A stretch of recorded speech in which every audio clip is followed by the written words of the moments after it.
Welcome to the Sarah Finkelstein Show, where the next 10 minutes can change your life. Also on Spotify, SoundCloud, and iHeartRadio. Here's Sarah. Hi, today's topic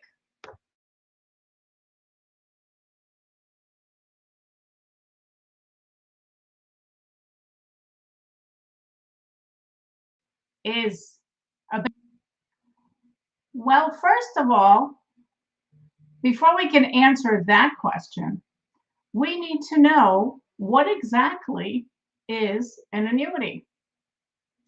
An annuity is a vehicle whereby you deposit funds and the insurance company makes you a promise of guaranteed income, if that is the goal. It does not have to be.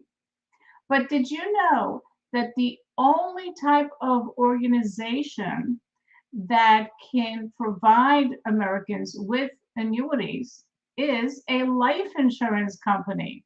No other entity could provide annuities other than a life insurance company. And let me go further into explaining annuities by going into the different types of annuities that are available.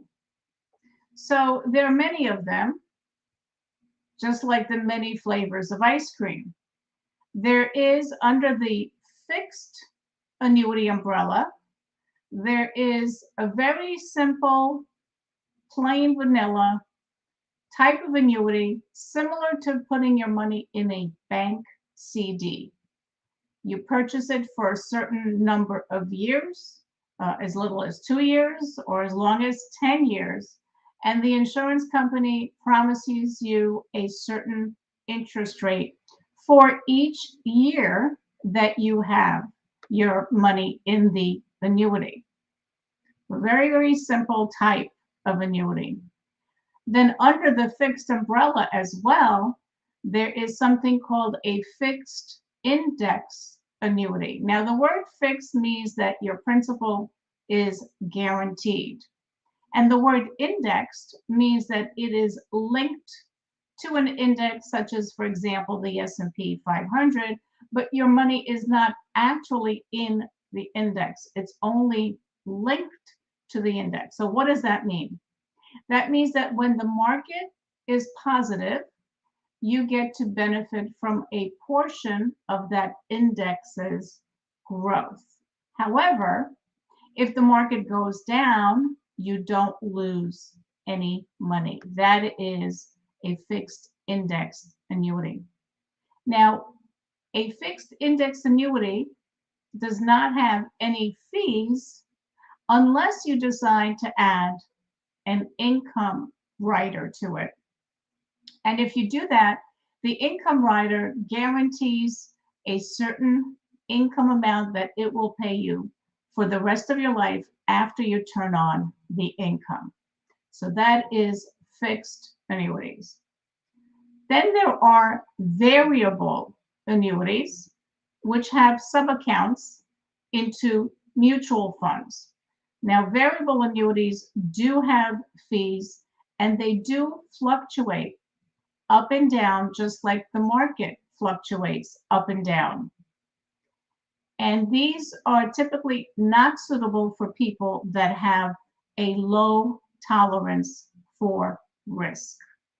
Then there are deferred annuities, meaning that you put your money in there and you leave it there to continue to grow, and you're deferring the growth into the future.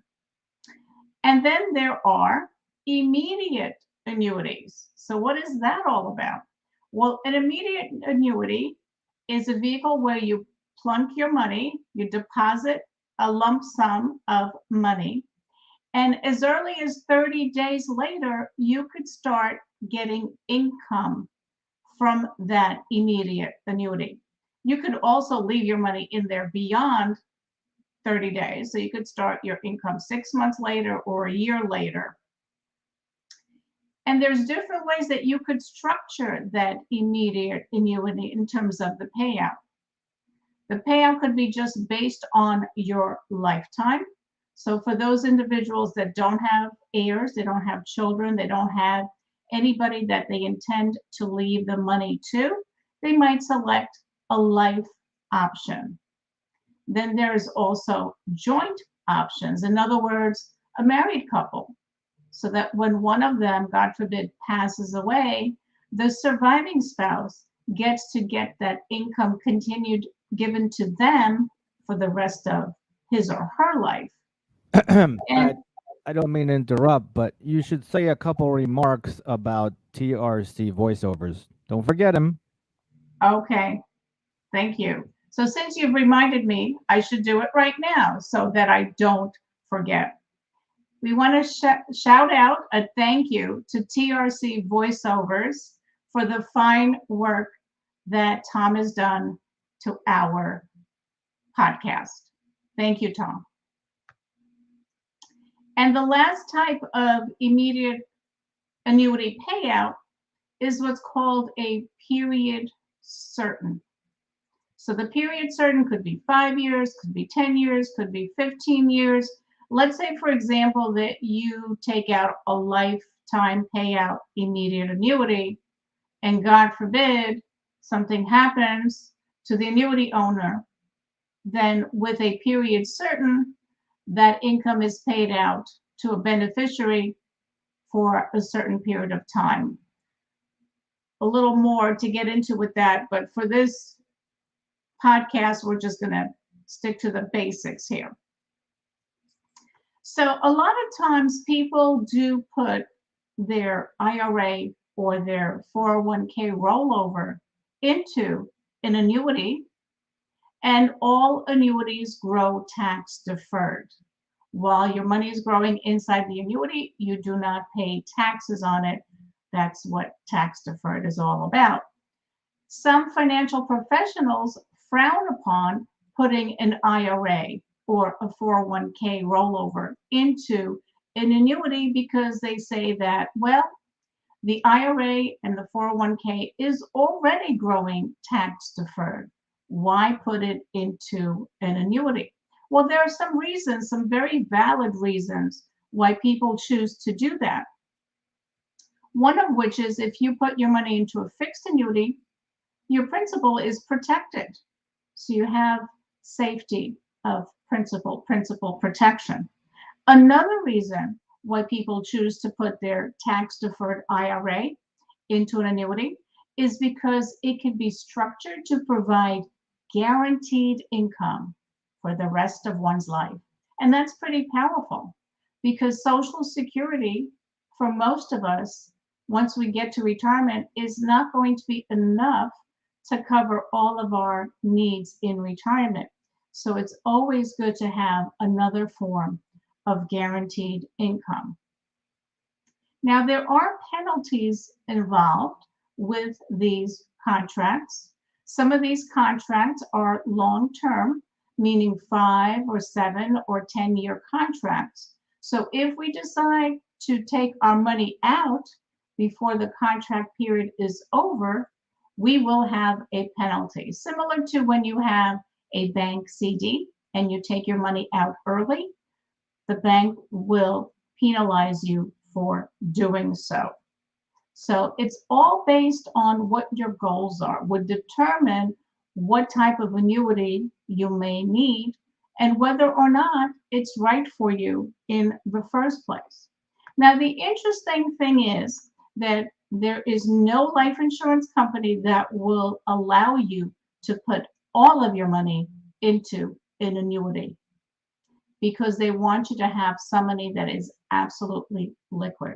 However, it's really interesting that Wall Street will not stop you from putting all of your money in the market.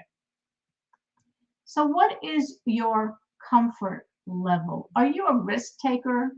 Do you feel comfortable with the idea that maybe the money that you have in the market today, maybe down the road when we have a crash or correction, that your money might be reduced by 50 or 40%? Everybody has a different risk tolerance and a different comfort level.